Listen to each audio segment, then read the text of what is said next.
All right. Hey, everybody. It is Kendell Lenice, the remix coach, and welcome to More Than Just a Movie, where Dr. Leroy McKenzie Jr. and I break down classic Black films.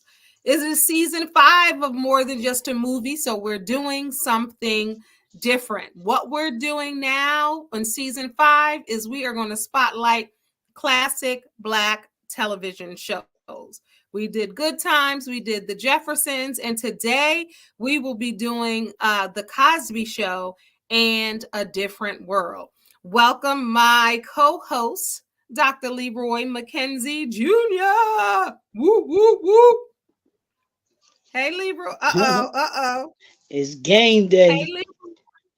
It's It's game day. Oh, it's the it's game Purple today? Thursday. Yeah, the Ravens play tonight. That's right. You're not a football fan, so you don't I pay do attention to like, none of that stuff.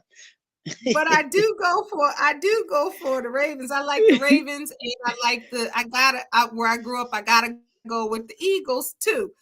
Really? Okay. But I Okay. definitely, yeah, from where I grew up. So those are my teams. Um, but I didn't real I be forgetting when the games are because I'd be like Thursday. I thought it was Friday. Or what about Sunday? So I never know when I would have put on my purple to support B yeah, More and the Ravens.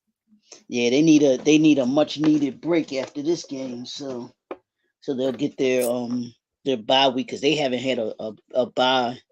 And they're due for theirs, so they'll get after this game tonight. They'll get a nice little real break in between. So it'll be good for them. Okay.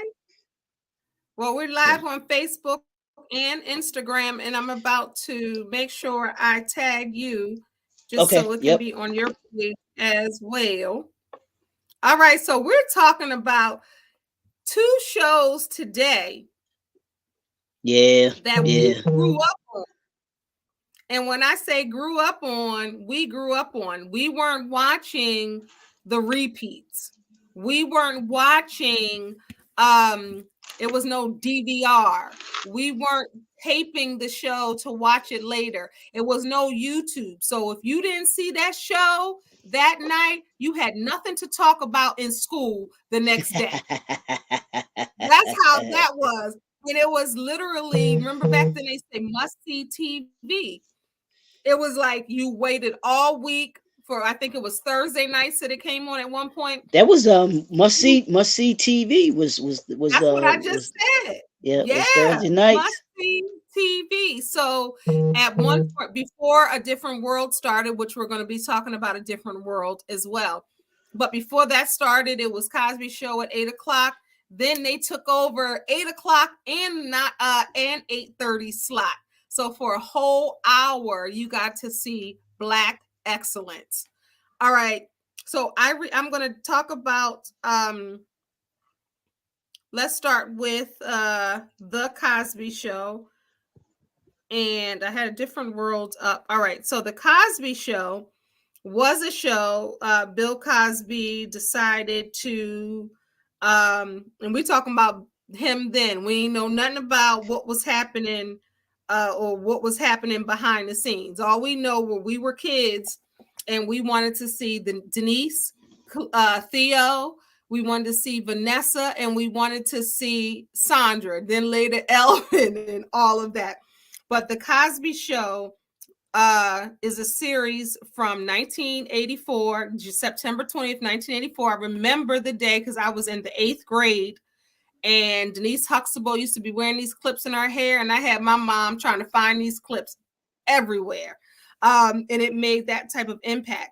So it lasted from September 20th, 1984 to April 30th, 1992 on NBC. It focused on the Huxtables, which is an upper middle class African American family living in Brooklyn, New York.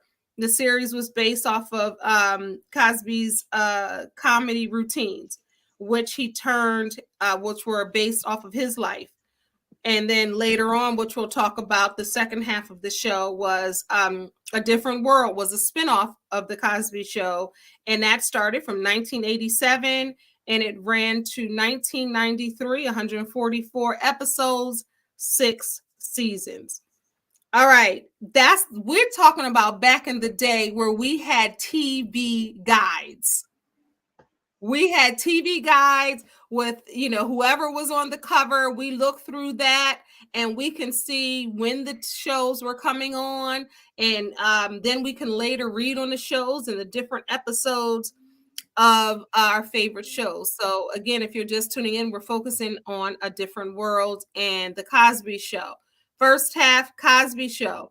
When The Cosby Show came out, Leroy, what were your thoughts? Because I know I was an excited eighth grader, and I wanted to.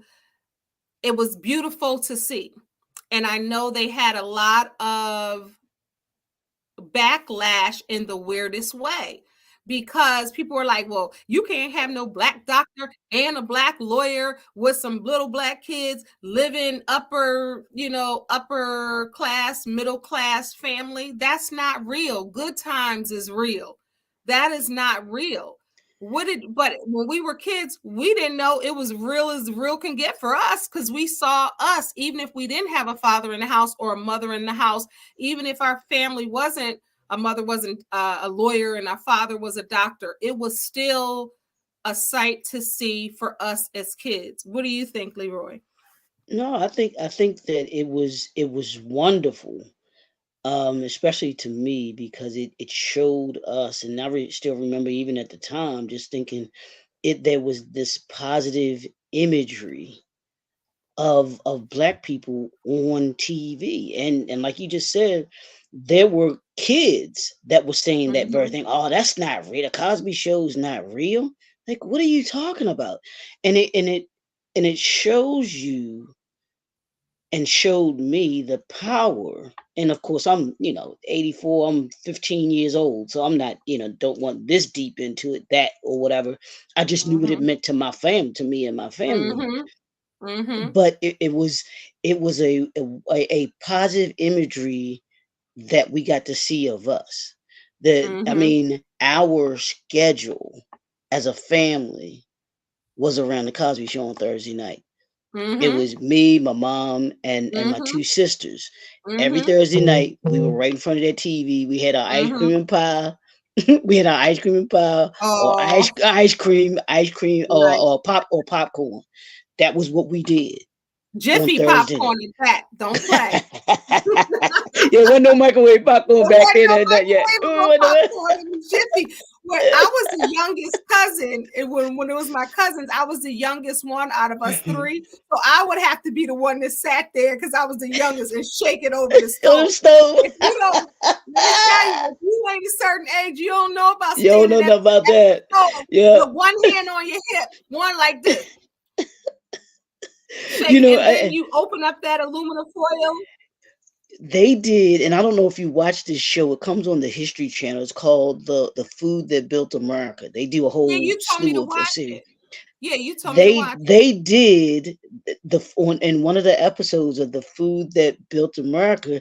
They talked about Jiffy Pop popcorn, and Wow. the guy that created it and everything like that. I can't remember the whole Wow. story, but Wow. it's fat. That's what I told you. It's fascinating to see those entrepreneurs that started those businesses, and how we correlate them to what to these different time periods in our lives now, Yeah. and everything. But Jiffy popcorn was certainly a part of that for us. 'Cause, I mean, but it was out that, and my mom we had mandatory family time. That was Wow. that was our time together as a Yeah. family. And Yep. in addition to us going to church on Saturday and everything like that, and even since we were Seventh Day Adventists, Friday evening to Saturday sundown, going to visit my aunt, or second aunt. But those are the things that were a part of that. And the Cosby Show was a part of me growing up. And even before the Cosby Show, Fat Albert, and the movies that he did, those were aspects. So coming to see the Cosby Show, and we had, like you said, we before then we had the Jeffersons. which showed an upwardly mobile Mhm. family, but it wasn't the Yep. way And we that talked about the Jeffersons here. yeah, Mhm. it wasn't like Cosby Mhm. strategically designed this particular family that was, mother, father, children. Mhm. The both parents were well educated, Mhm. Mhm. well rounded. They had, and even notice, even Cliff and Claire, their parents were together. Everybody, the Yeah. whole family, from the So you grandparents. had the Yeah, generational. Yeah. you had both grandparents on both sides were together.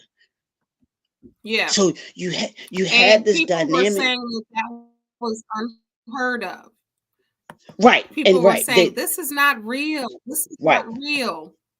right, right. And the But thing as a of it was, child, it didn't seem off to me. I mean, even though I didn't grow up like that, it didn't seem off to me. correct, right, I right, remember, adults and people saying that, but it was always on. When it was Thursday night in my house, it was on the big TV. yep, And yep, we were watching The Cosby Show. So The Cosby Show's premiere episode was September 20th, 1984. It was the one where Claire was upset when Theo brings home a bad report card and claims he had no plans to go to college. And then remember that where Cliff was horrified to meet Denise's date. And if I'm not mistaken, wasn't that Christophe St. John? I think so. I think Remember was when that she that met episode? Was that that episode? Yeah, that Was was, that the I first believe, episode? because that was the first episode. And remember, he was kind of Okay, eclectic and he wasn't yeah, trying to, work. And she was like, and that was that pilot episode of The Cosby Show. And that had us hooked. And with a pilot, it's just a tester to see, right. okay, what is this? Then we went on, and we're going to talk about the different episodes. We went on with and I'm jumping out of order, when Rudy lost her goldfish. They got all dressed up. So we don't even Classic, need anything classic. written. We don't need any even to, because it's embedded in our memories. We don't even need to read anything. We're talking about the Cosby Show, and we'll be talking about A Different World the second half. But remember when Rudy lost her goldfish? They had a funeral in the bathroom. Remember, and they got all dressed up. Like, that was stuff that we didn't do in our houses, but it was good to see, and it was like feel good TV. Everybody knows about Gordon Gartrell, the shirt when he was like, Denise, and people are still referencing this. When we talk about a classic show, if we can, hey, Basie, if we can, our number one fan is on, Leroy, our number Yeah, one yeah, supporter yeah. of the show. But when a classic television show to us, whether it's a classic movie for us, but this season is season 5, and we're focusing on classic Black TV,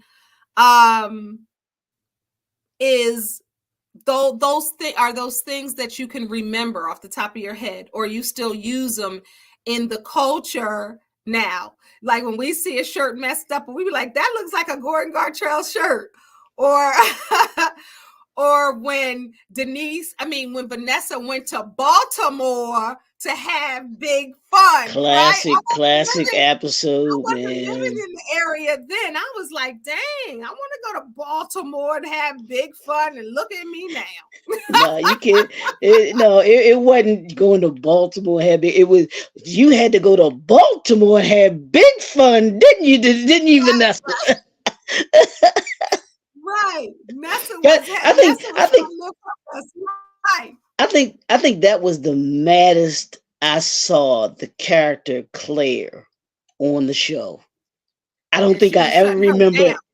I don't think there was any other episode where I saw her as hot as she was that particular episode. When Elgin was telling her what a woman's work was, and she said, Yeah. anytime, anywhere. Remember, she was Oh still yeah, hot. yeah, but she wasn't. No, she was ready to hurt Vanessa. She was going straight hurt Vanessa. And how was that? And how was that not a depiction of Black family? Yeah, yeah, She wasn't an yeah. attorney at that point. She wasn't. Yep. She was a black mama whose daughter lied to her and went somewhere She across the wasn't supposed state to go. where Yep. she wasn't supposed to go. And she and Claire Huxtable had that neck rolling, that finger pointing. So I don't understand. Like, it doesn't matter the profession. It's just something that we just have as black mamas, and it came out. It truly did in that episode, and in true fashion, Felicia Rashad, who is just everybody's mama, for everybody, she is everybody's Uh-huh. Claire Huxtable mama, and Uh-huh. I think every mother felt felt that her acting the Yeah. way that she did in that Yeah. episode right there, And because I I think wasn't a I can't mother speak then. for it. I can't Right. speak I for it. Oh, wasn't a you mother can. then, but I can look at it now. I'll be like, she was on point. She was on point when it What time are came you to going? that. 5:30. It And starts when at you think 6:30. about Oh, when you think about, let me get him off till he's done. And when you think about the different episodes, it's so funny. Like, you could think about when they always infused jazz into the Cosby Show, when they always infused legendary actors or musicians, right, into the Cosby Show. And we all know Friday day when they were dancing on the stairs. Like, everybody knows that. I said, "Baby," I didn't realize that was Ray Charles until I was you grown. didn't? Yeah, yeah, yeah, yeah, yeah, yeah, yeah. Oh, And Ray because, Charles was when I was but 13, or maybe I did, but I knew. No, let me see. I did. I learned about him then, and then when he was with Quincy Jones. But think about it. They introduced us to a lot of music and a lot of culture in that way. I can't remember if I knew who he was or not, but I just remember that song back then, and they were doing that, and just the differences that they bought into. Even if it was a black family that didn't grow up like that, it was an aspiration for some. I mean, but here's the thing: the Cosby Show was so innovative because he introduced a lot of us to a lot of actors and actresses that we know now. He introduced 100%. us to a lot of the fashion, because a lot of the thing that of the everybody loved the cardigan sweaters that Mm-hmm. he used to, his cardigan sweaters on there are classic. They're just phenomenal. Mm-hmm. But the different designers, and even the Gordon Gartrell, that was the name of one, wasn't it, one of the producers on the show? Wasn't it? I'm Wasn't I think it was I'm the not sure. I'm not sure that I'd never heard. So if that is, I that's think it is. I've I never think heard the name, they got the name Gordon Gartrell of. from Mm-hmm. it was one of the writers That's or funny. producers on the show. They used that That's name funny. for that. But they did so much. He did so much. The show did so much for us as a Yeah. culture. And he was Yeah. purposeful in everything that he did on that Yeah. show. Yeah. To Everything was try to strategically keep it. done, Yeah. all of it. Even like you said, even the different episodes, to using the jazz, because he was a jazz lover. So Mm-hmm. what does he do? Nancy Wilson He was on there. You know, you Yeah, think about the different. He introduced us to a lot of African musicians. What was yeah. I? What was her name? I can't think of her name. I can see the episode now. He introduced us to Dondre Whitfield Robert,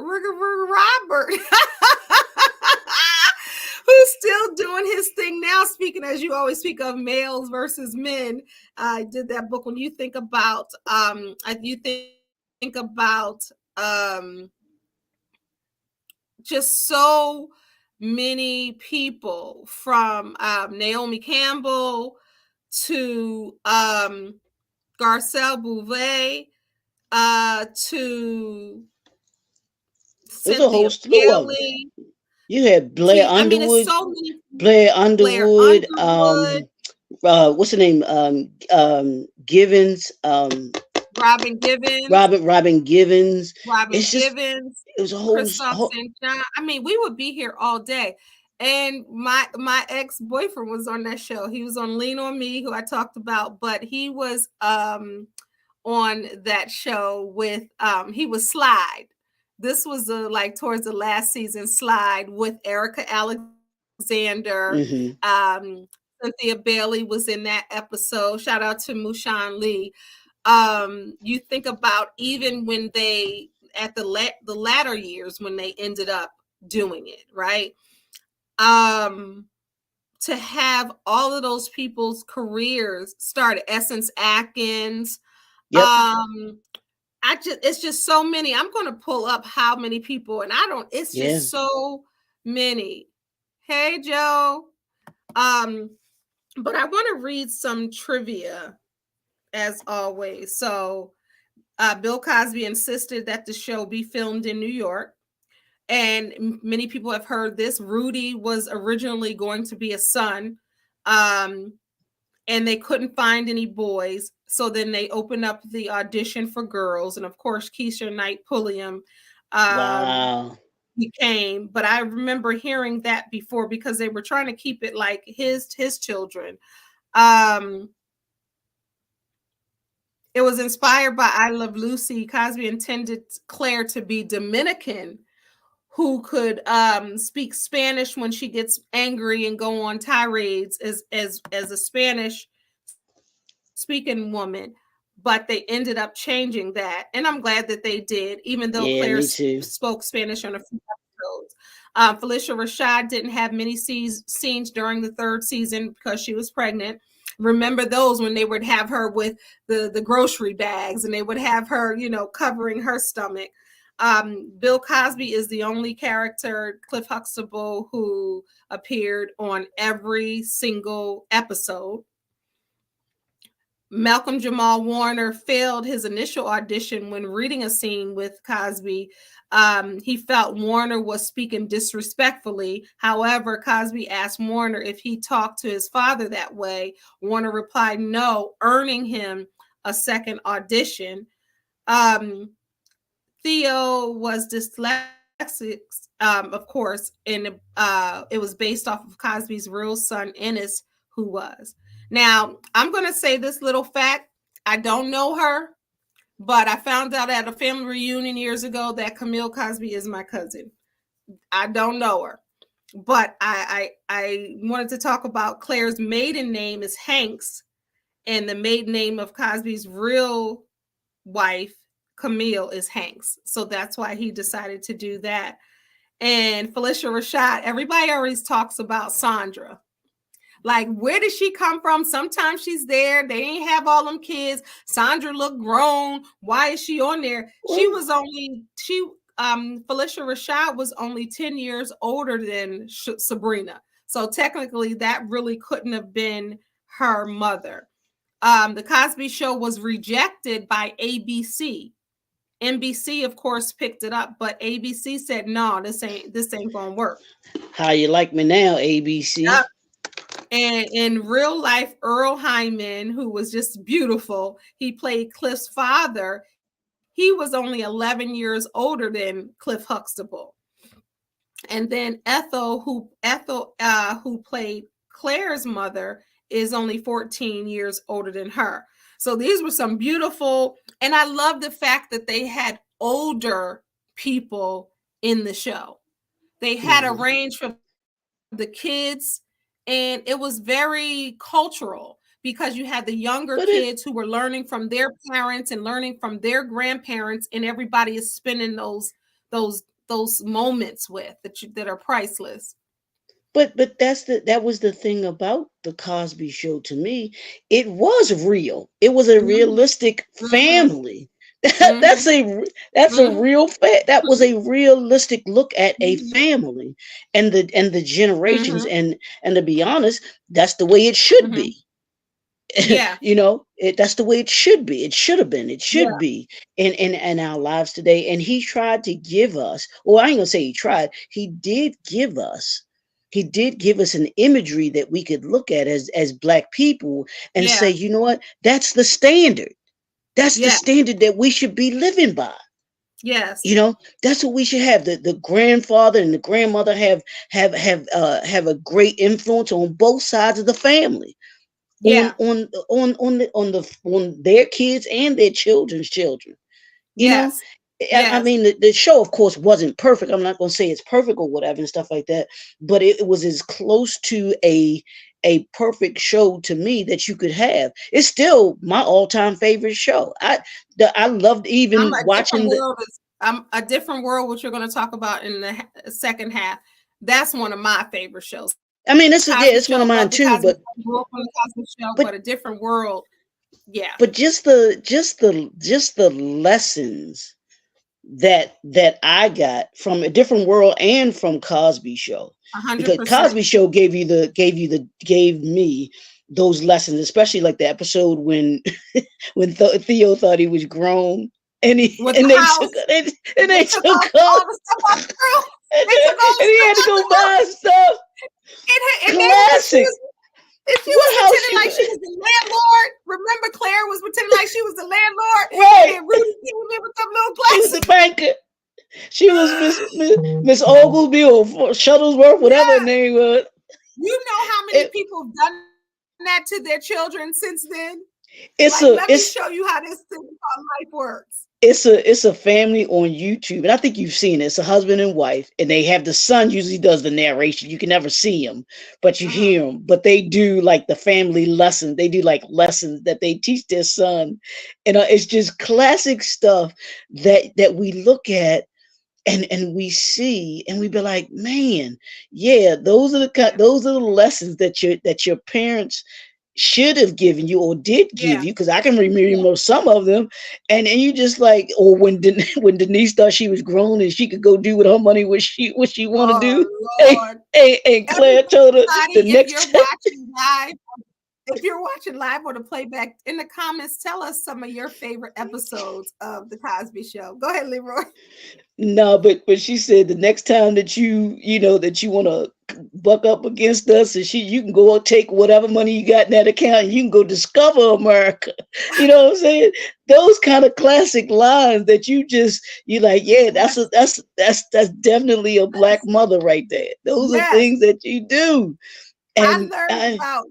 Go ahead. No, go. Go ahead. no, just Memory. all of them, and even each of them have a lesson. And you could probably speak more so to this. The one where, well, I think it was Rudy got a cycle, and so there's this I was going whole to talk thing. about the menopause. I was going to talk about Yeah, the menopause episode yeah, too. So that's so funny you said that.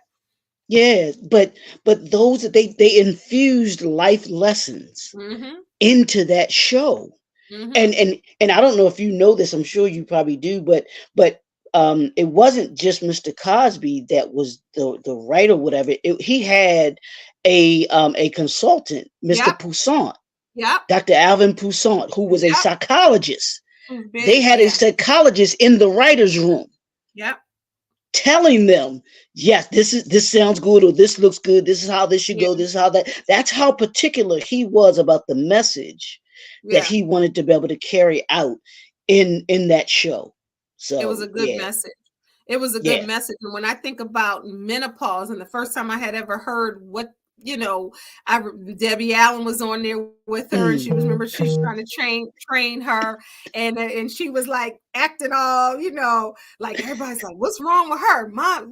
She going through menopause, and she was, that's when she had her little room off the kitchen, and I learned about that, and I'm looking at I said, let me just see some of the people who were on here. Now we know, of course, Malcolm Jamal Warner, Felicia Rashad, Tempest Bledsoe, Keisha Knight Pulliam, Lisa Bonet, Sabrina LaBeouf, then Jeffrey Owens, who made news a few years ago for working at Trader Joe, and then Tyler Perry, and everybody saw him like, we putting you back on.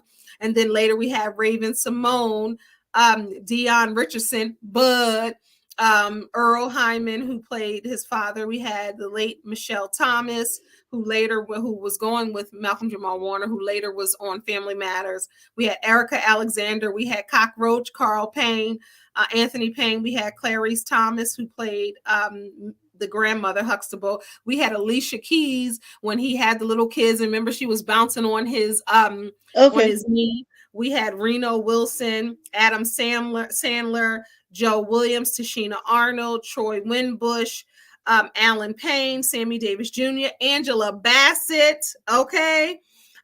We had John Ritter. If you don't know who that is, you ain't watch Jack Tripper on Three's Company. We had Mario Van Peebles. We had Karen Molina White. Who we had Blair Underwood, as you said. We had Robin Givens, as we talked about. John Amos. We talked about Naomi Campbell. Stevie Wonder was on that jamming on the one. He was Yes, on that yes, one. yes, yes. That episode. I mean, we can go on. We would be here all day. Lena Horne, Nancy Wilson, Love me some Nancy just so Wilson. many Merlin's Paradise. Yes, Merlin Santana. I mean, so many people. Those are just a few. And their careers started booming after that. So when you think about, the Huxtables and what they brought to TV and to Black families, it was incredible. It was incredible. And then we have, do you want to say anything else about the Cosby Show before we go the second half into a different world? But there No, was it's so just memorable. it's just so much that you could say about it. It's so it brings back so many memories, like I said, because Mm-hmm. it's a part of our childhood into, oh, I should say young adult, yeah, childhood into our young adulthood, because that was Mm-hmm. from from high school for you, middle school, from high Mm-hmm. school into college, you know, Mm-hmm. and we're getting ready to talk about a different world. That one show Mm-hmm. had a great impact and influx Mm-hmm. of had a great determining of a Mm-hmm. lot of us young blacks that are in our 40s and 50s now Mm-hmm. going to college and going specifically to an Mm-hmm. HBCU Come on. because of that Come show. on. Come Just on. because of that show, which was a stem from the Cosby Show. And Yeah. I don't know how many people know that, yeah, that originally, when they I guess that they didn't start off that way. It was just, I guess, supposed to be the Cosby Show, but for some reason I guess they wanted to continue it. I don't know if you have that story or Yeah. not, how they picked up or created a different world around Denise Huxtable. What made them kind of want to do that, or did they feel like it was just a natural part of the maturation? Because Sandra was already in college. I think she was Yeah. already away Yeah. at school when they started the show. Yeah. So people asked, well, where she come from? Because she was a college Yeah. student, so she was coming back home, like we do when we Yeah. when we in school, Yeah. that kind of thing. So it's just I love the Cosby Show. And Like I they said, I set the still bar high. say it again. I said with the Cosby Show, and then going into a different world for Black folks, they set the bar high, Yeah, no, high and it's the attainable. standard. Yep, That's the it. It should standard. be it's the Yep, standard. That should be our standard. yep, That should be our yep. standard. Not oh, that we've been like we people were saying that, oh, that's not real, why we even have that thought that we don't think that that's something that's not real for us. Right, right, right. And like I said, your parents didn't have to be doctors and lawyers, but there was a Right, lot. I never felt left out watching right, that, other than I didn't live in Brooklyn and I didn't yeah, have, it wasn't all that, but I never felt like on the outside saying, "Oh man," I just related. I just remember as a child, and then going into high school, just liking different things. And I just remember like, ooh, I wanted my mom to buy me the clips for my hair that I saw Lisa Bonet having, or I liked to. So it influenced us in positive ways. I yeah, can't see absolutely. any negative influence that the show. We're not talking about the person and later what we found out. We're talking about the Huxtables. We're not Right. talking about the other. You know what I mean? We're talking about the show. And I just remember it made you want more and better, and it made you laugh, it made you think, it taught you things, it elevated the way that you thought. It was a very well written and well put together show with great intention. And you can see Yeah. that. If you look back now as an adult, it's like this was very intentional how we were depicted on television and transferring into a different world. That's why he created a different world, is because they wanted to touch on other issues. And of course, Lisa Bonet was a flower child. She was, to a beat of her own drum, and they wanted to be able to spin something off because she was almost like outgrowing what the cookie cutter was supposed to be.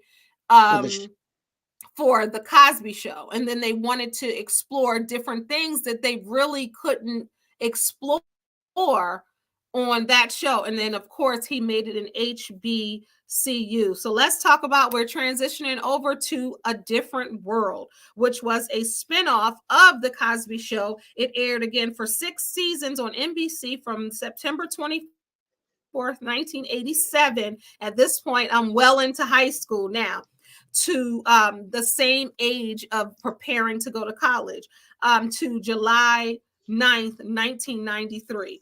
The series originally centered around Denise Huxtable, which is Lisa Bonet, and the life of students at Hillman College. I got my Hillman t-shirt. My kids got it years ago for Mother's Day.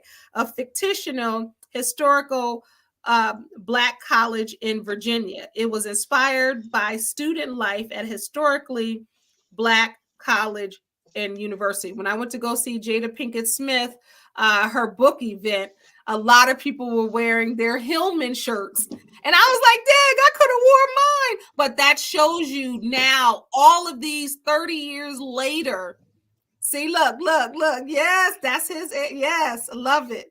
Love it. That's his HBCU that he graduated from, UMES. Shout out to UMES and all the HBCUs out there. But when I went to go see Jada, who we'll talk about later, was on the last 2.5 years of A Different World. So many people wore their Hillman shirts. So it's like it's still going and going and going. And I have been rewatching for the 96th time, rewatching A Different World. And I don't rewatch Cosby Show as much. It's just Cosby Show is like embedded in me. Like I don't even have to watch another episode of that to know exactly what's going to happen and what they're going to say. And the same with Different World. But like I said, Different World was more because I was older. I can understand the lessons that they were doing in there.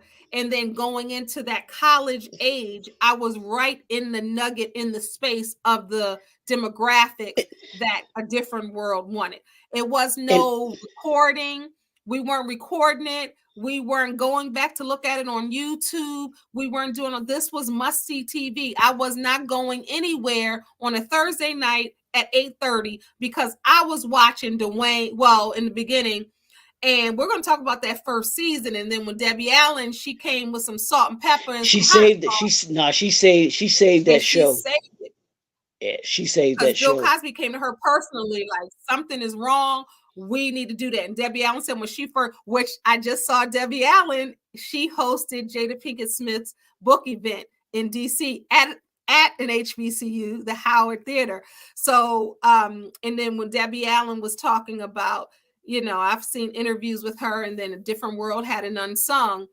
And she was saying she had to come. She said, how come it ain't no brown skinned girls on this campus? No, HBCU, you got brown skin. Why we at the pit and there's no hot sauce on the table? Because she went to Howard University. She said, she said, we're not giving HBCU. So she came and she was like, okay, we need the pretty dark skinned girl. We need some hot sauce. We need the quirky girl who is, we need Cree Summer in here. Like she came and she said, where's the steppers?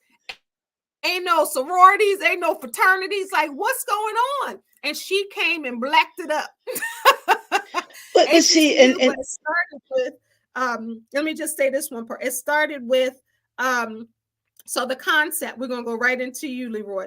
So while if you ever been under a rock and you ain't seen the Cosby Show, you ain't seen a different world, man, this is gonna be a spoiler up and through, and shame on you and your parents. But so when it was the spinoff, it addressed race, class, relations, equal rights.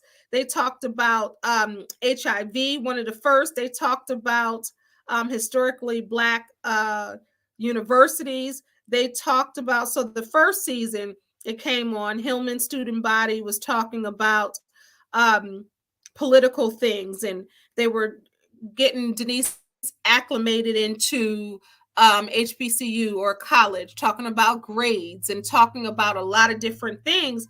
But then after the first season, as Leroy and I talked about, there was some changes. So of course, Marissa Tomei was on there. Meg Ryan was originally supposed to be casted, but they decided to pursue Marissa Tomei.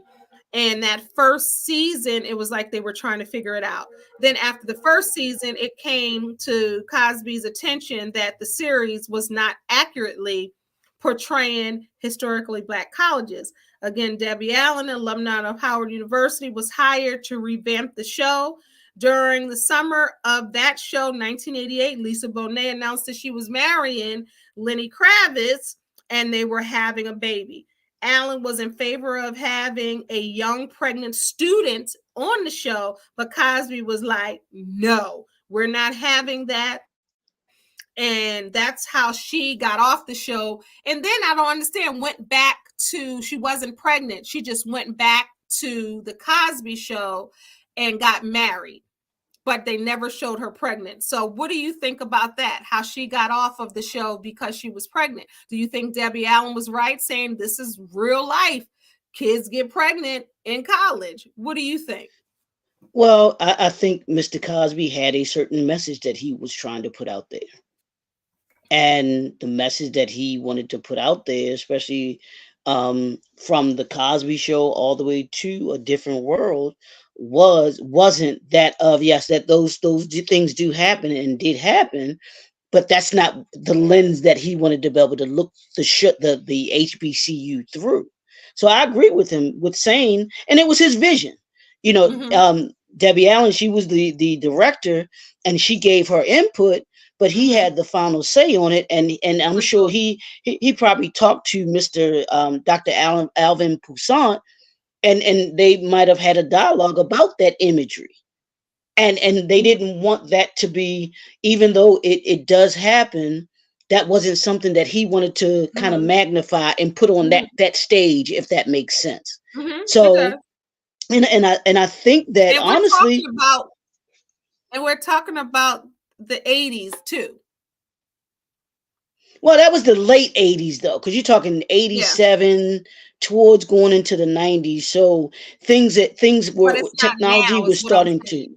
yeah, Yeah. not. I mean, technology was definitely moving forward in that year. And I mean, and the thing to me was that that was me. 87, I was going into UMES. I was a freshman at UMES. So my whole college career was a different world.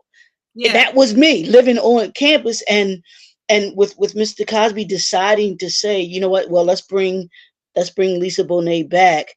I Yeah. think that was a good gesture. And honestly, I don't know how you feel about this. She didn't seem to be the focus of the show, of A Different World. Originally, well, the first season she was, because Yeah, they remember tried to make it red.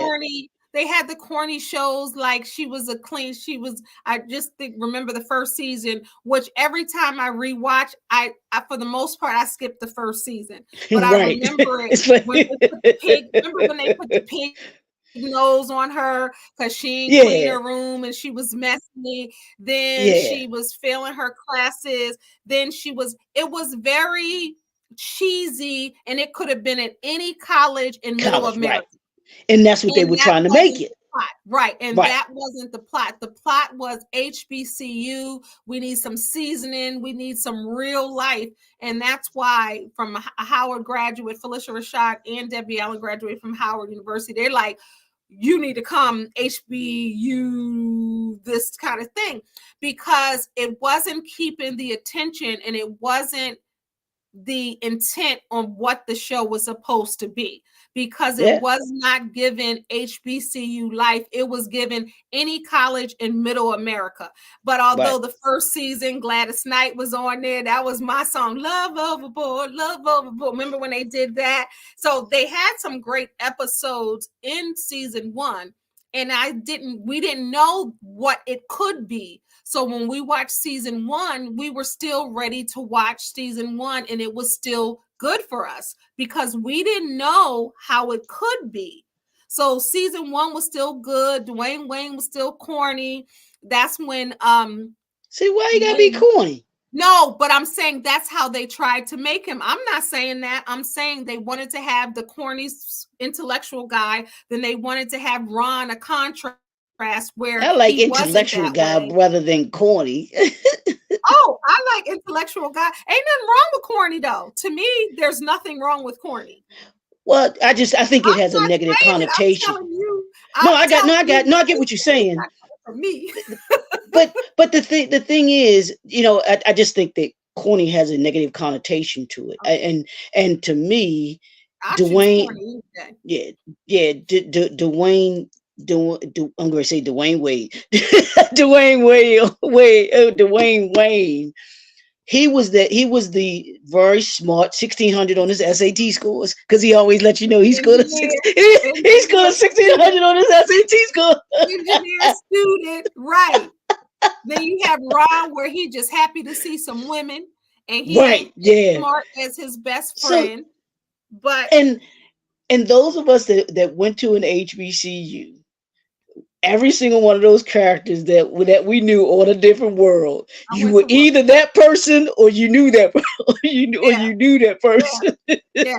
Then you had Millie. Remember Millie who always followed Whitley Yep, around in the first season? And then yep. that's when they changed Whitley too, because remember she was like a uber Southern Belle, very Hmm, hmm. judgmental, very stereotypical on what a black, rich Southern belle should be. So the episodes were good, but we didn't know how good it could get Yeah. until Debbie Allen switched it up. They changed that pit. They bought in Kim Reese. They bought in Freddie. They bought in they took out Millie. And I see why they did. They took out some of those characters. And then Marissa Tomei went on to win an Oscar for My Cousin Yep. Benny. So you know what I mean? So She's a great um actress. Yeah, she was a great yeah. actress. Yeah. Yeah. So that Yeah. Utes, what you mean Utes? Remember when they said on My Cousin Yes. Benny? Like That was Herman the Monster, right? yes, Utes. And he was trying to say youths, but Utes. But so they came and they spiced it up and they brought in different characters. They bought more of the fraternity and sororities, the step shows. They changed But up what the they pit made looked it like. authentic. They made it Mm-hmm, authentic, true to what an mm-hmm, HBCU mm-hmm, represented, and that's what mm-hmm, that's what Miss Debbie Allen brought mm-hmm, because she's a graduate of an mm-hmm, HBCU, so mm-hmm, she knew what went on the mm-hmm, campuses. She knew mm-hmm. the type of aura that you have, and that there is no experience like an HBCU experience. I'm for those Yes, yes. And that didn't go to I one didn't that graduate haven't from been, my cousin. but Didn't but you've been there plenty of time. You've been and to plus one. I had 1 year. I did 1 year at Morgan Yeah, State University and then I got my degree elsewhere. yeah, But and then I used to always go to Howard's homecoming, even though I yeah. didn't. It's an it's an experience. It Yeah. is a true experience. Being able to be in that environment, see people that look like you, that are intelligent like you, that move Mhm. like you, that go out into the world and are achieving some great things. Because even like at my school, and I think they did it on some of the episodes where Felicia Rashad came on because they were graduates of Hillman and Yeah. talking about them giving back to the Yeah. school. So That's good. Yeah. there was always a message, even Yeah. with both shows, with Cosby and with A Yeah. Different World. there was always a foundational message, whether it Yeah. was being at an HBCU, because there were some deep episodes that A Different World touched on, that folks, Oh, because like, remember the one when what was the young lady that she was being abused, the physical abuse, the yes. dude that was beating her, Gina. and Gina was being abused, and he bought okay, them blue shoes to try to hide that. And he was, yep, yeah, yep. it's just it was, and the Aretha one Franklin, yeah. with Stacey said Aretha Kimberly, Franklin did the theme songs of A Different World. Yeah, she did. Dawn Lewis did it originally, and then yeah, Aretha Franklin, then Boys to Men. yeah. But what did you say? No, I was saying the episode with Kimberly about the dark skin versus the light skin. Who? That was That in would, the Aunt Jemima. Aunt yeah, Jemima. That's the one where Lena Horne was on, and uh-huh. she was Hmm. saying, "Yep, that." Ooh, we It we was talking. We're gonna get into some of. Ooh, And like you said, this was the late 80s into the early 90s, mm-hmm. when shows didn't, I mean, Good Times was great for it. I think Good Times was very powerful in addressing certain issues. Jefferson did it some, but before A Different World, Cosby didn't address these controversial stuff as much as A Different World did. Different Debbie world. Allen, yeah, They went Debbie for it. Allen, she was like, yeah, we're gonna They talk went about for this. it. We're gonna talk about this. They went And for it. she did, because those were things that went on campuses. Yeah, Rape went on campus. The yeah. Date boycott, rape. when they when Yeah, they they when did. they yeah, Yeah, it was just so many issues that they talked about that were relevant at yeah. that time, that she wasn't afraid and they weren't afraid to it. Even the one with the racist, with the racist boys, Oh, when yes. Dwayne, During and the they were at the game. football game, yeah, during the football game. During the game. Yeah, yeah. There were so many issues that they addressed that I thought was Adoption. really, Adoption. yeah, They did adoption. They did HIV. They did yep, trying to. They did police brutality. They did even when Kimberly Reese's on reverse side, he was a police officer. Remember, he got hmm, shot. They did that. They yeah, did not having enough money to complete your classes and trying to get a job. All yep, of the realness. yeah. For those I who mean, don't think know, about it. Lisa Bonet was on there. Ron Lewis was on there. Jasmine Guy, Kadeem Hardison, Mary Alice, Loretta Devine, Daryl M. Bell, our boy Sinbad, Charnel Brown, Cree Summer, Glenn Turman. Come on now. Cooley High, what? Lou Myers, AJ Sanders, who played Gina, Jada Pinkett Smith, Karen Molina White. Then, of course, you had Joe Morton, you had Bumper Robinson, you had Michael Rouse, Shirley Rouse brother, who played like he played like Really? four different characters on there. He played with the locks. He had the locks where he loved loved Kim Reese. He was in the Ron's band. He was in there so many different, he was a cars, he was so many different things. Jennifer Lewis, Diane Carroll, come on, the late great Diane Patty, Carroll, did you Patty say? LaBelle. Yeah, I was gonna say, did you say Patty LaBelle? Yeah, yeah. Yeah, There was Patty so many people LaBelle, that. Roger, Genevieve Smith, Rosalind Cash. I mean, she's brilliant. If y'all don't know who she was, she's originally from Atlantic City, New Jersey. She was Black royalty when it comes to acting. She played Dean Hughes. Ron O'Neal, he played Whitley's dad. And then, of course, you had, Well, Richard Robert Roundtree. Malone. Richard Roundtree played Kim Reese's daddy. Then you had Robert Guillaume Benson. What? You had Vanessa Bell Calloway was on there. Tisha Campbell. You had Art Evans, who played Ron's father. That was like perfect casting. You had In Vogue on there. You had James Avery before he was Mr. Phil. Lena Horne, Jesse Jackson. You had Candy Alexander, Chris Cross, Tupac, Gladys Knight, Blair Underwood again. You ain't say my boy. Billy D. Williams, Thomas Michael Ford, Joseph C. Phillips. Who you talking about? You don't remember the episode with the Bo Diddly Diddly Diddly D? Oh, my boy, Heavy D. That was so good. I love me some Heavy D. That's why I said I can't even name all of the people who came through And and it's careers started. And That it's was funny, fun with Heavy D when Dwayne was trying to do the dance and and Heavy D here's was and here's the thing about that, and just how true this HBCU. Heavy D's brother went to UMES, and oh Heavy Floyd D was hanging Floyd, right? down at UMES at the. This is before he became the overweight. This is when the whole weight lover in Overweight the house lovers in first the came out. house. When it first came out, and he was Overweight starting to lovers get in the big time, and he was hanging down. He was hanging down at UMES. I think he came down for homecoming, one or two times, something. But he used to be down there all the time with his brother.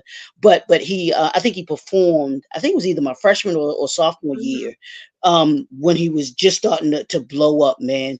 So it's just. Those are the kinds of things that went on down at HBCUs Yeah, that they wouldn't have gotten to had they not put Miss Debbie Allen as the right. director of a different world, because that's the realness. Yes. All of these episodes that we're naming, the different topics, they weren't going to touch those topics. No. They were It not was going to touch those topics.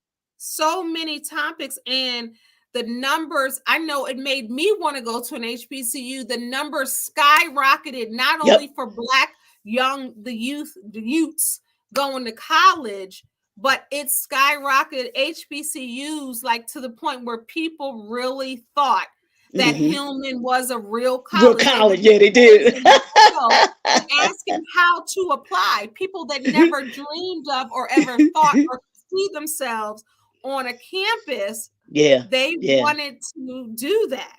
yeah, It was yeah, just some of the things that it was very organic and very natural when you watch them in the subjects, even with Dwayne Wayne when he became a teacher and how he was yep. like, you can't be mediocre. Like, I know that I'm giving homework on the first day, but they're going to treat us different. Like, I want to see us win. We can't just be, half, and you know what? We got to be able to do this.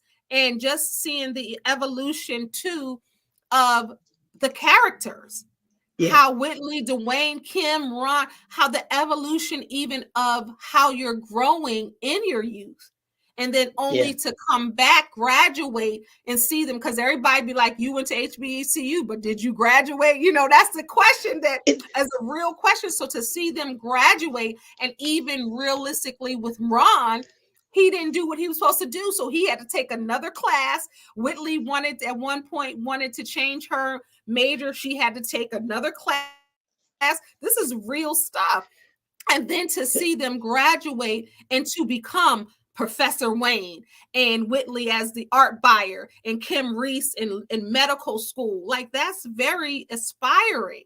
And even the changes that Freddie had gone through with trying to fit in. They talked about affirmative action. Remember when Jaleesa straightened her hair when she had that temp agency to send Freddie into E.H. Wright?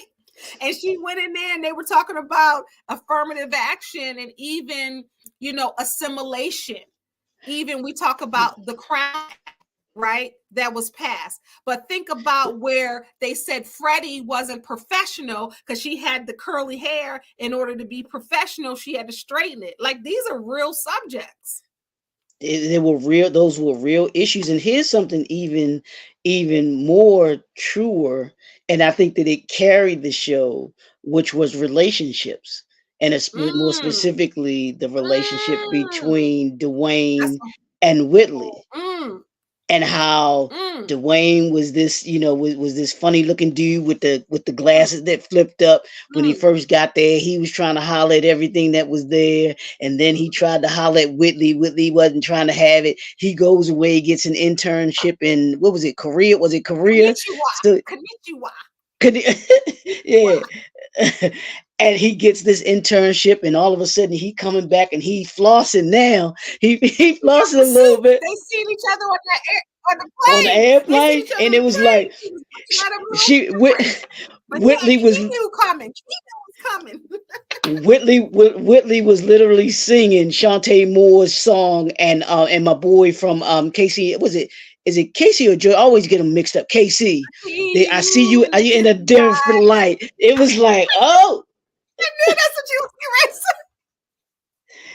absolutely, say. Woo. absolutely. So But the they talk about even with Ron and uh um Kimberly, even Ron and Kimberly getting involved, even Ron and Freddie and Freddie.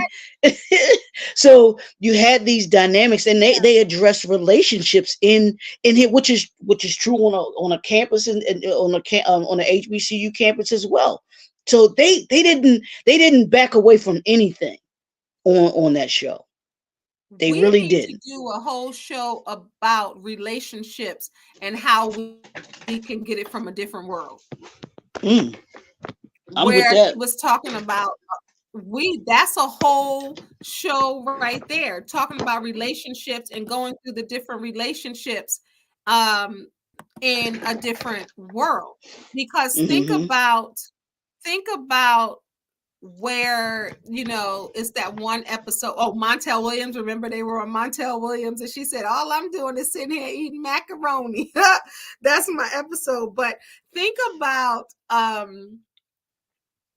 when when you think about it's which I'm trying to think of what episode it is, and when they're talking about when Whitley and Dwayne are together and they're in where she had the apartment with Jaleesa, right? Hmm. Hmm. And Dwayne thinks he's gonna leave, she's gonna go back to her old boyfriend who has money. And Hmm. she's talking about a man being poor. And he was like, I don't have it. And she's basically saying a man that has this, and this to go, the get up and go, the education, a man like that is never poor. So even with Dwayne not having what she was used to with Julian, which was her actual real boyfriend at one point, and Oh, then okay. Kadeem Hardison was going with Cree at one point. In one episode, Cree and Dwayne kiss in the mouth in the background. And when he's running to Whitley, and it's like, oh, they forgot that part because they were actually going together. But just even Whitley, her evolution, Hmm. right? Hmm. On Hmm. how she considered was a spoiled brat and having everything, But and then started developing into a woman with but values and morals and being able to open up her mind span. but isn't that what college is really all about? That This this there you this go. evolution, There this you go. evolution of who we are. Because when we enter as freshmen and who we leave as seniors, we're That's not deep. the we're not Yep. we're Not the really not same. the same. Mm-mm. We're That's not the good. same. No. And So how she knew yes. that she loved him. You know what I'm saying? Like she knew, and it didn't matter if he didn't have money, he still had, I guess, I don't want to say potential, but he knew that she knew that his value was more than money. Hmm. And he knew that she really loved him when she knew that she really loved him. Do you remember the episode where she went to go meet his parents in Brooklyn, and she was trying to get a Stubling that a gift for Patty LaBelle, his mama, Chipmunk's mama, and she got accosted on a train, and she was trying to get there. She went there to Brooklyn, to show. So I love that they started humanizing her, and not just like the first season we're going to have the ritzy girl. Like she became, very likable and lovable, and like you said, with growth. So to see their evolution play through, because they could have kept her the same character the whole time, and that wouldn't have been evolution, that wouldn't have been real, especially when you're on a Yeah, going to college say right. Yeah, going dealing especially with. going to an HBCU and being around that type of environment. And we get it. You come from a certain background, and you have certain teachings and morals and stuff like that that you get. But as you get into your college career on an Mhm, HBCU, it has, to me, it has mhm, a forever lasting mhm, impact on you and how you view the world. There's so mhm. much that I got being at an HBCU that I know I was not going to get. I wouldn't have got anywhere else. I Mm-hmm. mean, just being introduced to great people like Dr. Frances Cress Welsing, and Mm-hmm. understanding the great teaching and psychologist that she is, and understanding this world and the lens that I was going into. Mm-hmm. You know, Mm-hmm. I remember being off campus, and we lived in what was called the Baker House. It was a house Mm-hmm. that an older couple owned, that they Mm-hmm. rent, and they had several, but they rented out to students. It was like 10 of us that stayed in the house. It was like five Mm-hmm. upstairs and five downstairs, living in the Baker House, and Mm-hmm. having going up to my buddy's room, because he stayed up there because he would cut my hair, and and I would go every time I went to his room. He had Mm-hmm. this comfortable chair, Kendell. I would fall asleep every time I sat in that every time I sat in that chair. So we'd be chilling at night, or whatever. He'd be like, "Man, you could go to sleep anyway." I'm like, "Dude, this chair is comfortable." But those are the kinds of environments and friendships that you get at an Yeah. HBCU, and I Yeah. don't think that a different world would have been authentic if they didn't bring that aspect, if they didn't bring that to the screen. I think Yeah. those of us that went to an HBC be like, that's not what I got when I Yeah. went there, you know, Yeah. that type Yeah. of thing. So, Yeah. you know, And they kept it. I love the fact that they kept it refreshed, because right. think about it, if they had it where the same, like they ain't graduated yet, like Yeah, no no, new they couldn't do, students yeah, they came couldn't do on.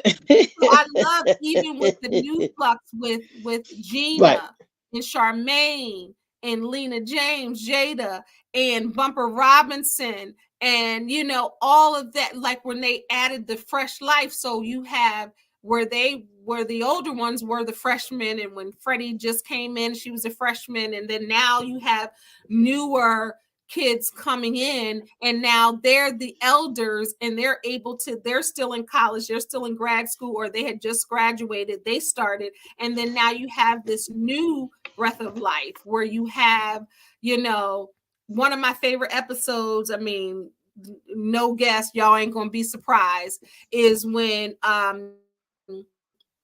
Jada Pinkett Smith, Jada Pinkett at that time, Tupac Shakur, Monica Calhoun, when her friends came from Baltimore, as Leroy is wearing his Baltimore Ravens shirt, when they came from Baltimore, Piccolo was Tupac. That was one of the best scenes. And when I was listening to Debbie Allen, when I went to the book event, she was saying, of course, Jada got him to be on the show. And that was one of my favorite shows because I love Tupac. I love that they incorporated Baltimore because that's where we are in the area. So I love that. And one of my favorite lines was, "Ain't nothing wrong with a city job." We say that all the time. Where she thought, and that was a real thing. If your homies from Baltimore are not in college, and then you're in college, then they're like, well, you think you're better than us. And then you have her character, Lena James, is once better for her friends, but trying to do it gently. And then, they come, and then Lena's new boyfriend is a college boy. They was call him Richie Cunningham. And then just the whole dynamics of that, or her cooking it's real life stuff where Lena James was cooking gumbo in her room, done burnt down the whole new dorm. Then Lenny Kravitz's mama comes in, who is, y'all know her as Helen Willis, Roxy Roker, coming in and having them, and then Jennifer Lewis as the matriarch, Roxy Roker as a matriarch, like just the whole dynamics of the multi-age. You know who you didn't mention, who we didn't mention, or I might have missed it? You remember Loretta Devine being on there? I said her. Yeah, I said Did that you? Okay, because think okay, about okay. when it first started. Loretta Devine and Hetty or Letty Yep, was Mary Alice. They had those dorm right. mothers, and then just. Mothers. But think about Yep, that. They're the resident mothers, the resident for the resident hall, and then think about how that transition where Kim and Whitley are the yep. residential. think about that. The evolution was great. How they filter it didn't feel forced. Right. What do you think? But no, I think that's exactly right. And I think that it was that to the national, that's how you kept it authentic. Because if they had tried to Mm-hmm. stick to, oh, it's got to, you got to keep the same characters, no, you couldn't. In that type Mm-hmm. of show, Mm-hmm. you had to introduce new types of new characters because of the way that it is supposed to ebb and flow. And I Mm-hmm. love the fact that you talked to one of the things I wanted to talk about with you talking about with Debbie Allen and with Jada Pinkett, and her bringing Tupac on. That Mm-hmm. goes to show you that Miss Debbie Allen wasn't about an ego. She was like, hey, this, I think this would be a great topic that we could talk about, Yeah. how, because that's a real thing. Yeah. Yeah.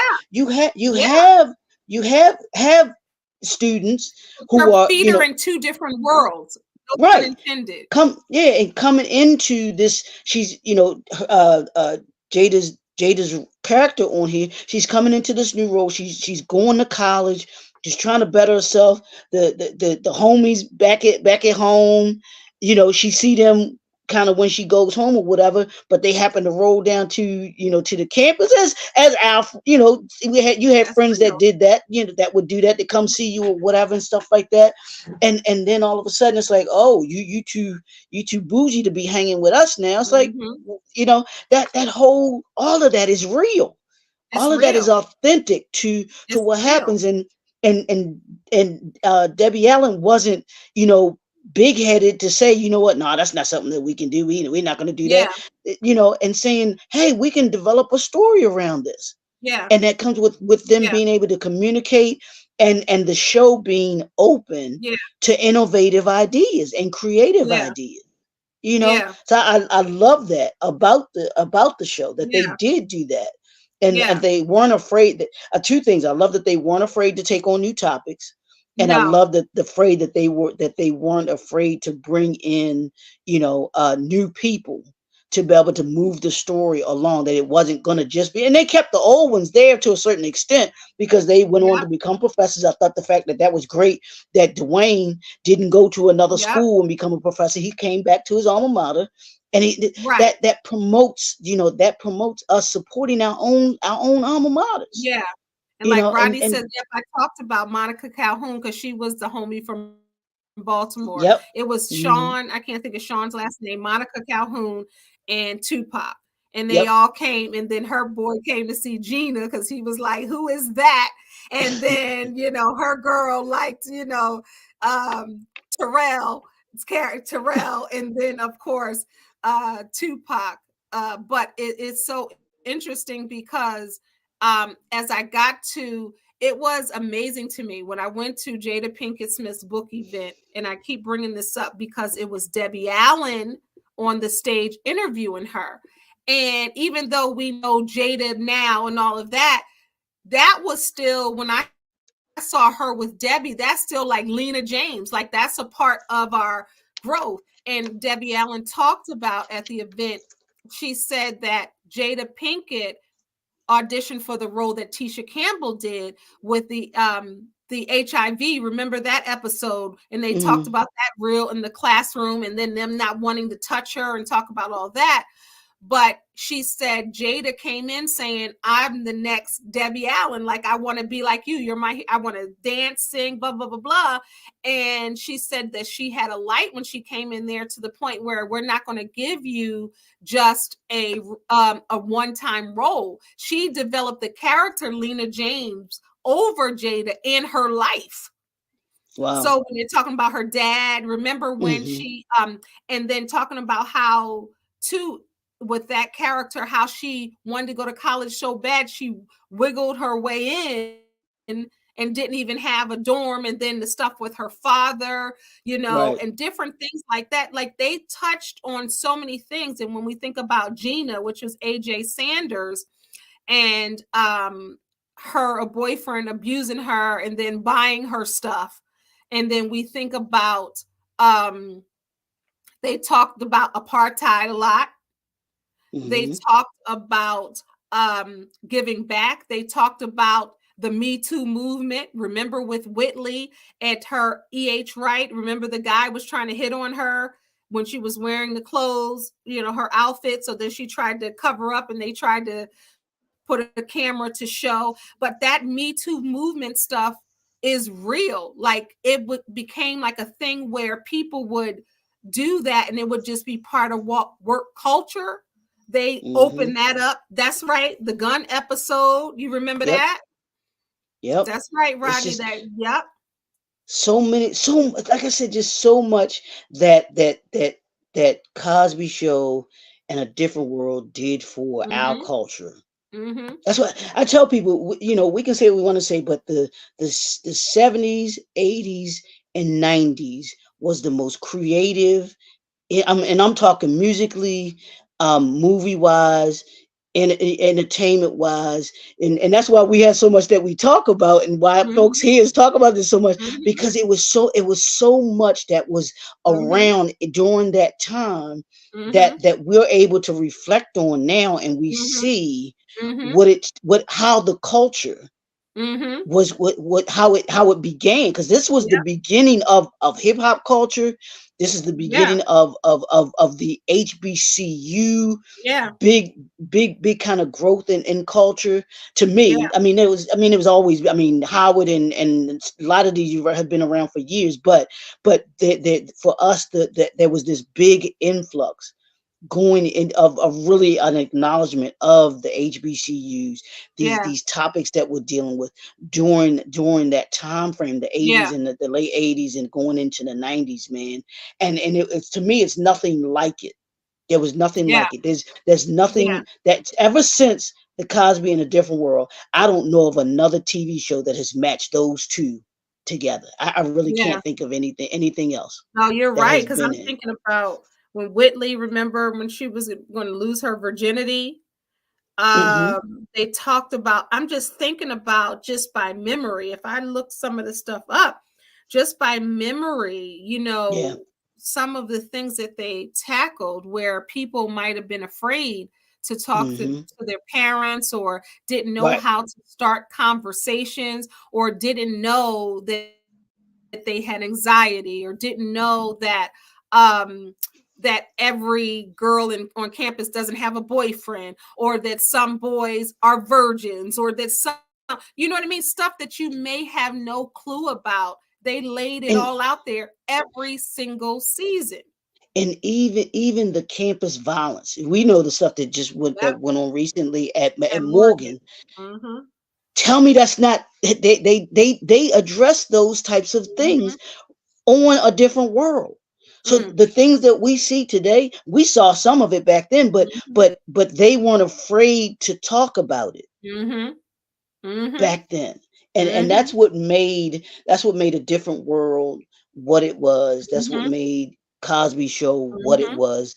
Yep. Just because of the, one, the creativity, but the messages that were Yep. poured out, and it had a great influence on what I learned about my culture, about who I am, about Yeah. what I do, all of those things. So Yeah. I love this. I knew we could talk forever about this, Yeah. because with these two shows, because they're a staple, Yeah. and the staple and the standard, I Yes. believe, in our culture and in our community, and they should be. Yes, They should be. and well said. And when you talked about that Mammy Dearest episode, Yeah. and talking about, in that same episode, they even talked about the possibility of Kim being pregnant. Remember, they talked Mhm. about Mhm. that light skin versus dark skin, and what's Mhm. offensive Mhm. to one colorism. Come on, nobody was talking about colorism back then. Nobody was talking about being proud, on television anyway. It might have been in the homes of certain students. Mhm. The pledging process and seeing fraternities and sororities. Some people had never seen sororities and fraternities in that way. Rodney said, I really like all the different points of view. Yes, thank you. Before we end, we cannot my very favorite episode of all times of Different World. We cannot leave without talking about Baby Please when they when Dwayne busted up the wedding, honey. We Oh, got okay, okay. and and, he said that was and an ad lib. He was feeling in his bones. yeah, yeah, he did talk. He did talk about it on one of the interviews. He was saying that, Man. but it So goes to give us those stories, man. That yeah, that was yeah, we definitely talked about because that one. Rodney talked about the date rape. We talked about that with Freddie when she had her boyfriend, and Dwayne Wayne went through that sunroof to grab his neck. Remember, they was at the yep, at the yep. hill. He went in that sunroof and grabbed his neck, and he was her hero. Everybody was screaming like, but nobody knew what that is. Like, how could that be if that's your boyfriend or if that's somebody you're going out with? How could we were introduced to terms that we never knew Understood, existed? didn't Think understood. about Yep. it. Think Think about it. about it. It's Yeah, deep.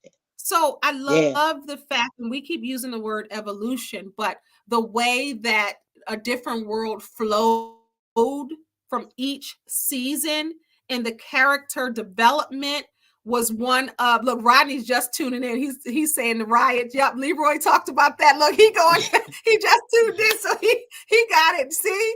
And people, and you probably doing this, Rodney, just by your memory. That's the impact that a yep, different world made just by your impact. But when yeah. we think about evolution, as we're talking about, and the characters and how they progressed, and then even how love, we watched two people fall in love. We had like a front row seat to the ebbs and flows Yeah. of, and Dwayne Wayne was no punk, and he was time enough for Whitley, and he was able, that's what a good man to do for you. He able to let you see some things and to be able to grow as a couple, and as in growing as individuals within the couple, to have compassion, and then going through where Dwayne Wayne's eyes were wandering at Debbie Morgan, remember, into breaking up their engagement, and to at first proposing to her because I'm he didn't sorry. want to lose her. I How love me some about Debbie that? Morgan. I'm sorry. I'm sorry. I love me some Debbie Yeah, Morgan, she's man. still pretty. Yeah, look at I done see, look had at it. that's why you start smiling. I done had a crush on her since all with all my children. Her playing Jesse, what was it? Angie, Jesse and Angie, Angie. Yeah, Angie. she played Angie, Jesse and Angie. I just thought she was so gorgeous. I thought, and Yeah, the dimple always did it for me. She was and just she's always still beautiful. her. Her. She used to be I'm married to I'm Rock gonna have to from do that. Baltimore. Really? Oh, that's right. Yeah, yeah, Yeah, yeah, they've yeah, been yeah, married yeah. for years. Uh-huh. Her and of course my all time crush is Bernadette Status. I knew you was Thelma, getting ready to say it. Thelma. Shout out to all the men who fell in love with Thelma over the years. And she still looks great too. She These beautiful looks sexy absolutely women, beautiful. they Did look you see the great. picture with her daughters? Did you see the Yeah. picture with her daughters? I be seeing you in Absolutely. her comments. I see you staying in Bernadette Stannis's comments. I be seeing you. I be like, look at Leroy. You know it. You know it. Look I at love it. I Leroy. love it. I love it. Oh, look. But Now, yeah. no, now this is a man fest. Look at the comment, what it says. I liked her and loving basketball. We're going to celebrate Debbie Morgan for a moment. She is amazing. She's been doing this for a long yeah, time. and, Zeke wasn't but I'm cheated telling on with you, loving basketball. We did love I'm and gonna ask you basketball, this. by the way. I know we gotta go real quick, but was there a male character on a different world that you had a crush on? And I'll tell you mine. I'm gonna ask Okay, you who you think mine I'm going was. to tell you, when I even look back at it now, or even then, it was Dwayne Wayne. And it wasn't Hmm. Dwayne Wayne in the beginning. It's how Okay. he is able to, how him and Whitley relate. Like, he's strong but sensitive. He's sweet and kind, but he know how to put his foot down when he wants to. He's able to understand, like, the dynamics of that fake relationship. It Hmm. comes Hmm. off real. And even when Mhm. I saw an interview with Jasmine Guy one time, she had to be like, okay, if we're going to be in a relationship, we need to be in a relationship. That's what she told him, because he didn't know how far should we kiss, should we touch. And she was like, if we're going to depict a relationship, we Shit, that need to depict a we gotta do it relationship, for real. and we got to Yeah. do it for real. And he was saying that she helped him to be able to establish this Oh wow. relationship. I One Uh-huh. of my other favorite episodes was the Thanksgiving episode when you had Diane Carroll and Patti LaBelle fighting over them turkeys. One wanted the low budget turkey with all the grease, Patti LaBelle, and Them then two she wanted the together. little duck. Them two together. Man, They are hilarious. I love Patti look what LaBelle and Dan Carroll. look what Rodney says. I talked about that when we talked about the Cosby Show. He said, "Didn't you date Sly from the Cosby Show when you were in high school?" I did. See, told y'all. See, these people be knowing my business. I did. I did. We talked about that. We talked about that in the beginning. So you gotta when this is, you gotta go back and watch that. But who was your uh, crush? Now, who do you think would be my crush? And I'll tell you if you're right or not. Kim Reese. Absolutely, you nailed it. I know you. I'd have I straight know wanted to you. holler at Kimberly. I know I'd have you. straight wanted I to holler know at you. Kimberly. I know you. I know you. See, if the Love person me that some didn't know Kimberly you, Reese. see, the person that didn't know you might say Cree Summer, they might say Jaleesa, but I knew. Some might say Whitney. Absolutely. I knew that Yep. pretty brown. That's yes, absolutely. Love me some Yeah. short chocolate woman that's smart, intelligent. Yeah, I'll take it every time. I love it. I love it. We cannot leave without talking about Lou Myers, Mr. Oh, Gaines. absolutely. Yes, sir. Mr. We got it. Gaines. We didn't talk about Colonel Taylor. We got to do a second part, but let me tell you, they made such an impact that my oldest daughter, when Lou Myers passed, she was tearing up. She felt Wow. like she knew Mr. Gaines. And you Yeah. think about him and Glenn Turman and their relationship, Um. and then early on when Sinbad was a part of that little clique, Yep. Yep. to Yep. show men. I remember when you think about Yeah. it now, because we're past those ages, but remember when Colonel Taylor was turning 47, he was having a midlife crisis, he bought a motorcycle and all that, and I think I'll be like, dang, that ain't even that old. And then him and Jaleesa getting together and having a baby. I was But you like, got to remember, Jaleesa real. was a lot older than Yeah, everybody else on the show. yeah. Even from the freshman, because she was in her was she in her 20s? Like when they first Yeah, I started the thought he had show, a she crush was on supposed to be Freddie's mother. I'm sorry. Look what Rodney said, he had a crush on Freddie's mother, but go ahead. Go ahead. oh Freddie. But go ahead. What you say? What you No, say? I was saying Jaleesa was a little bit older than everybody else because she was Yeah, in her mid 20s yeah, when they started it. Oh, she was the character, and I'm talking about the yeah, character was in yeah, her like mid to late 20s when yeah. when they had her on the show and everything like that. Yes. So it made sense that she would be, I guess it got involved with Colonel Taylor. And for those that don't know either, Glenn Thurman from this is back in the day. The Terman. the yeah the two things, the movie that he was in, Cooley High. We high. If you ain't watched it, go watch it. And he used to He be is married to Aretha Franklin too. That's the that's crazy yep, part. that was gonna be my number two. That was Oh, my number oh, two. sorry, But sorry. no, no. But he was in Cooley High, one of the greatest movies ever written, created, watched, whatever. And then he was married to Aretha Franklin. He was married to Mm-hmm. Aretha Franklin, which is Mm-hmm. crazy. I was Which just is crazy. He said one time, he said Glenn Turman, I watched so many interviews. Glenn Turman said one time when he and Aretha were married, she had got out of the bed, right? And she went to the piano because she thought of a song and started playing. He said at that point he realized, I am married to the Aretha Franklin. He was like, Queen of it going Soul. on him. He was like, it going on him because if you in the room, if you in the house with me and you ain't gonna call me Kendell Lenice. You know what I'm saying? You ain't gonna call you Dr. Lee. Well, you might like that, but I don't know. No, But Dr. no. Lee, you know what I'm saying? So he didn't Absolutely. realize, and he said, "What?" So think about it. Oh, and Yeah. Basine said the wedding scene will always be a classic when she chose Dwayne. Yep. And Byron And, Douglas, and Byron Douglas thought that they was that getting was married. Randall Jones was in that. that's Daddy Pope. That was Daddy That's Pope. Daddy Pope. And that's what is that, the brother from another planet or whatever that was back in the day. But when she, I love that episode. I'm gonna tell you, and then we're gonna go. The episode, so it was a two-part episode. And when first Dwayne came to her mother's house, and she was like, "What are you doing here? This is our, I'm getting married tomorrow." And he wanted to come, and he said, "I don't want to talk to Mrs. Byron Douglas tomorrow. I want to talk to that Whitley Gilbert." So they sat there and had that conversation. It was so real. And her friends wanted to tell her, "Nah, he ain't the one. You still love Dwayne." But they didn't want Mm, to see their friend unhappy. So they kind of were treading lightly. And Kim wanted to say it. Then when she went back to go get the stuff that she left at the dorm, she was talking to Ron, and Ron was saying, like, "Ooh," they both were trying to figure it out. And then Dwayne came to that wedding. If he had not come to that wedding, she would have married somebody that wasn't really meant for her.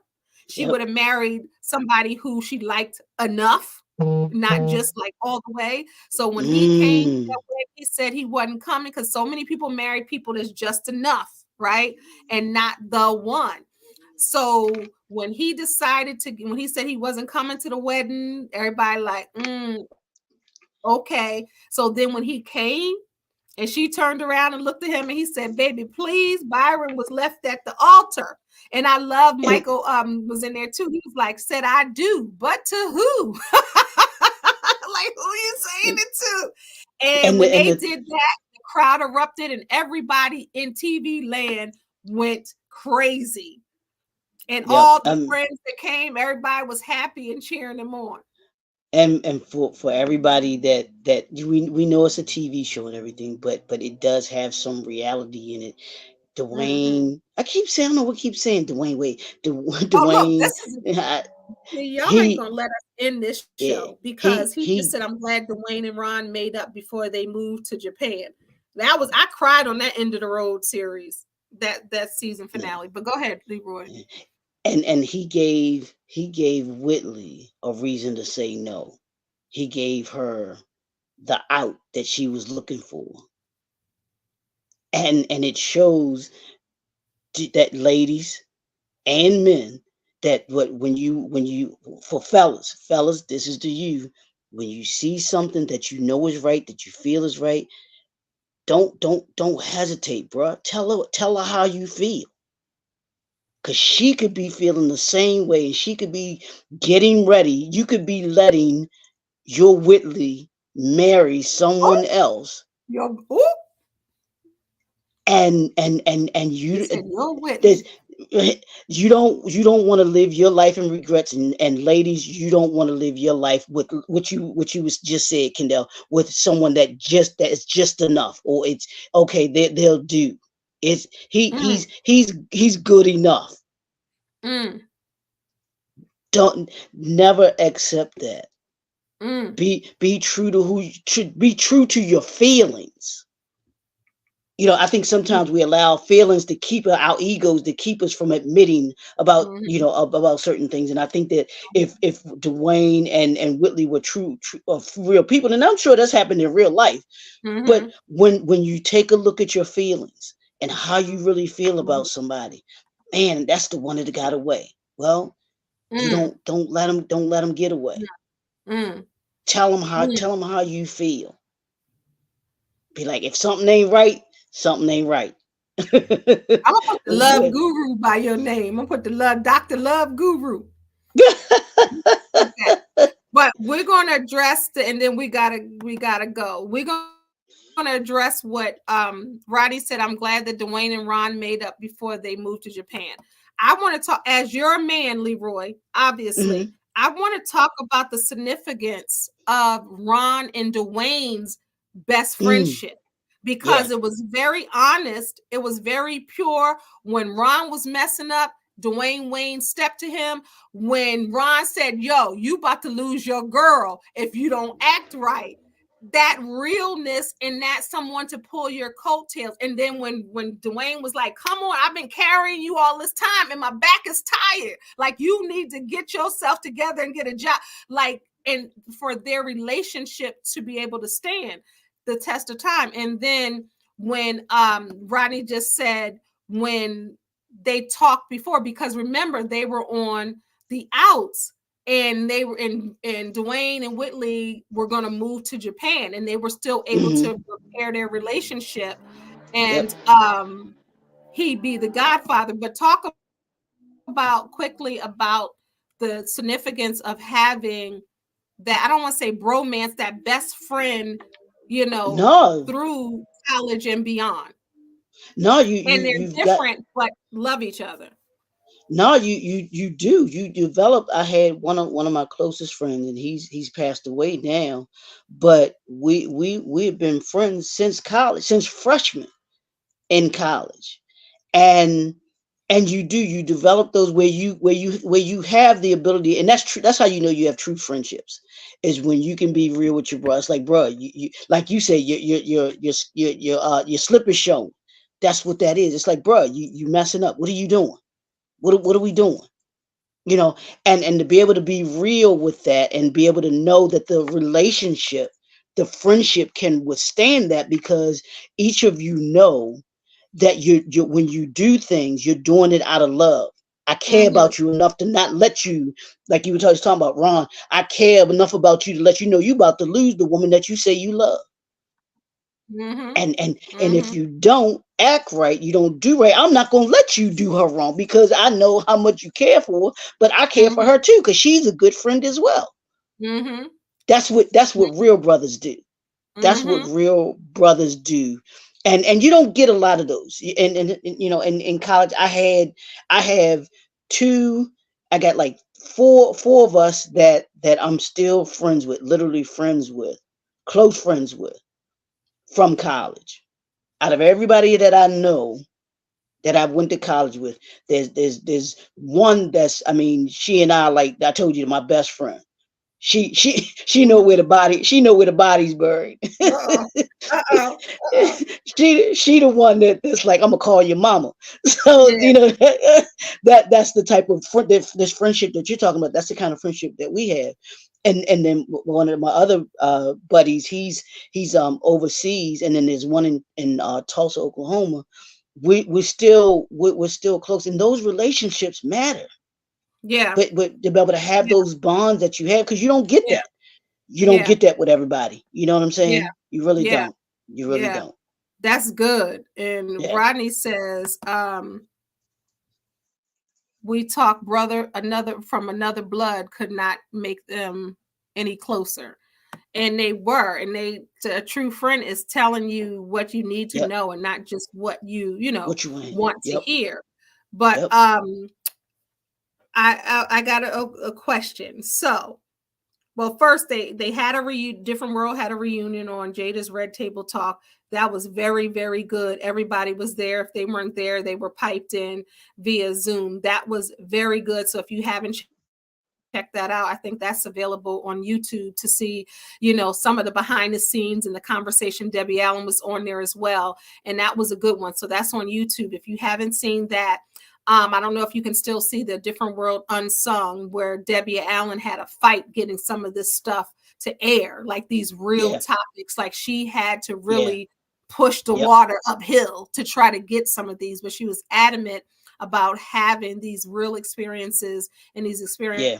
experiences that we can just spill off right now. So definitely, if you can find that somewhere, find that. Lastly, would you all like to see Where Are They Now? Like, and then if you want to see the Breakfast Club interview with Dwayne, listen to me, Kadeem Hardison and Jasmine Guy, that's on YouTube too. That was a good interview with those two talking about a different world.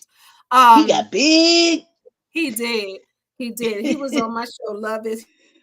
He got big, and he used to be married to my favorite singer, Shantae Moore. That's a whole nother. And he used to go with Freddie in real life, Cree Summer. But would you like to see a different world like they did the Best Man final chapters? Would you like to see where they are now, a different world,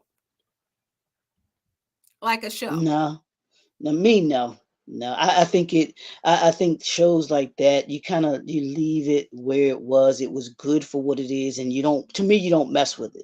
It's like a Stevie Wonder song. You don't mess with none of Stevie's songs. Mm-hmm. It do what it do. It's just Yeah, it's great. It's phenomenal. It's a classic.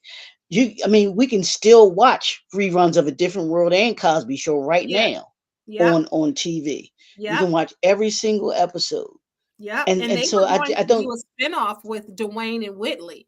They were gonna do, but really. they declined. I think, was it Whitley? It was one of them. I can't. One of them declined it, or it was supposed to happen another time. But that was always supposed to be when it went off. They were going to do that, and some, political things happened, and they didn't get a chance to do that. But I would have watched that. Mhm, mhm, mhm. I would have watched that. All right. Any Yeah, last word? Rodney said they did that. They did. They did that. And Rodney said, in a way, he would like to see it.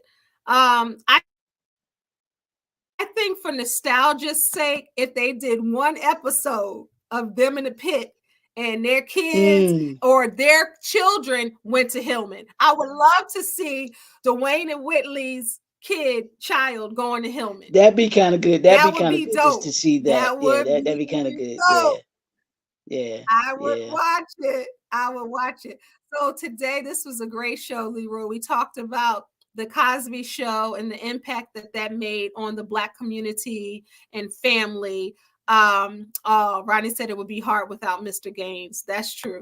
yeah, Um, yeah, but A Different World and the Cosby Show both made an impact on the Black community that's stamped in our hearts forever. We can yeah. remember the show, the different episodes of the Cosby Show. We can remember the different episodes of A Different World. We didn't even scratch the surface on this episode. There's so much Mhm, more we could have said about the Cosby Show and gone through episode by episode. Maybe we'll try to figure out something where we can spotlight certain episodes, Leroy and I, and just focus on the episodes of A Different World in the Cosby Show. So if you want to see that, like each episode, we'll just focus on one episode. Would you be down for mhm. that, Leroy?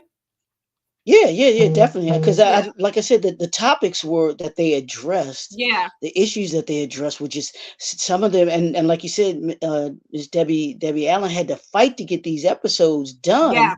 It just shows you yeah, how much that they didn't want to address these issues. But yeah, I'm so glad that she fought for them, and yeah, got them, not only fought for them, but got them to be viewed and were able to make them out of shows so that we yeah, could talk about them, so that we can address absolutely. them, so that we can't just, our society today wants to sweep so much of our stuff under the rug. And even on TikTok, there's this, and I don't know who the person is, but they now have this, it's like a AI type of, that they created these characters, but it's giving true Black history that you Mm, never knew. And I'm just like, I ain't never heard of this stuff, but it mm, shows you just how stuff has been, kind of, people don't want to talk about it. They just want to kind of leave thing. Oh, we don't want to disrupt this, and we don't want to talk about that. yeah, Where you've got to talk about these things, and so that the issues yeah, can be addressed, and especially when it comes to yeah, our community,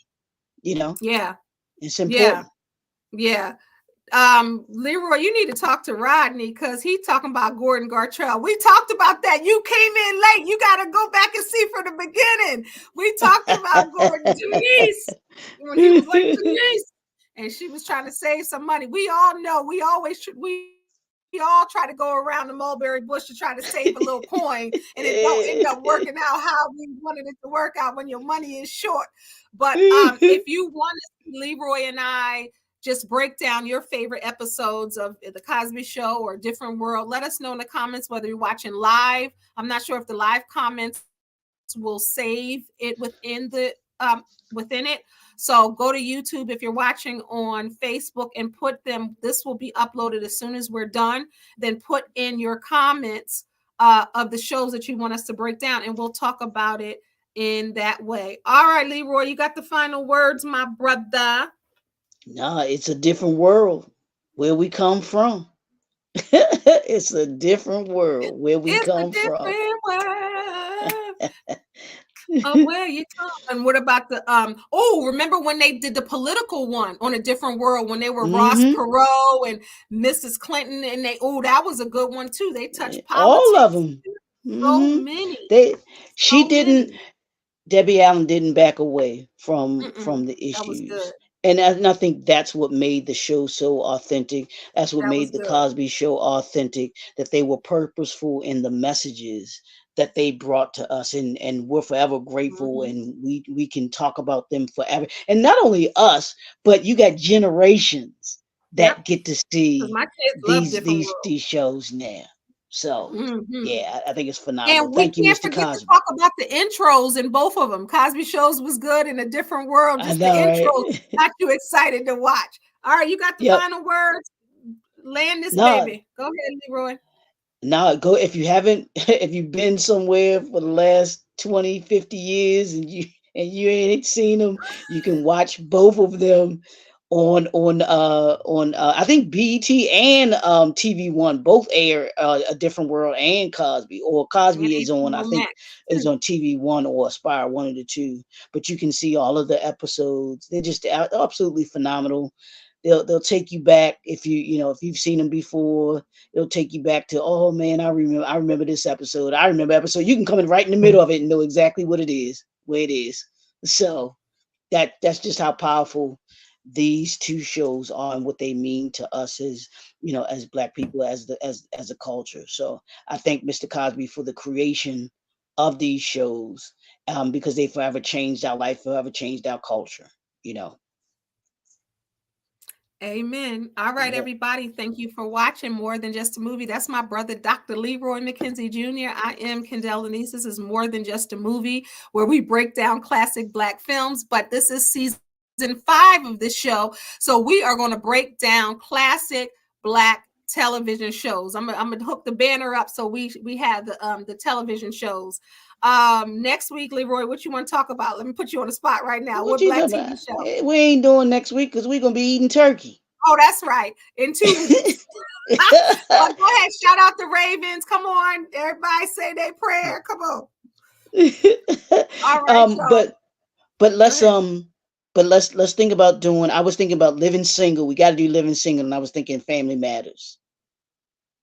Okay, let's do Living Um, Single when we come back from Thanksgiving. yeah. Because I mean, we We can do got living single by itself, or yeah, single. Yeah, we'll do that. We'll do Living Single by itself. All right, so the Thursday after Thanksgiving, what date is that? We're gonna be doing Living Single. Let me that's see.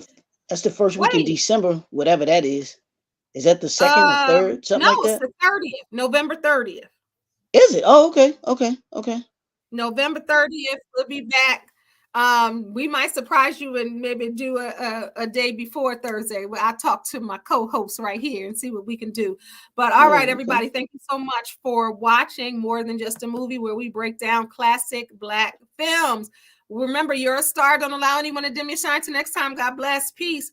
Keep on Go watching Ravens. classic TV. Go Ravens. All right, Leroy, love you, man. Love you Thank back. you, everybody, Later. for watching live or the playback.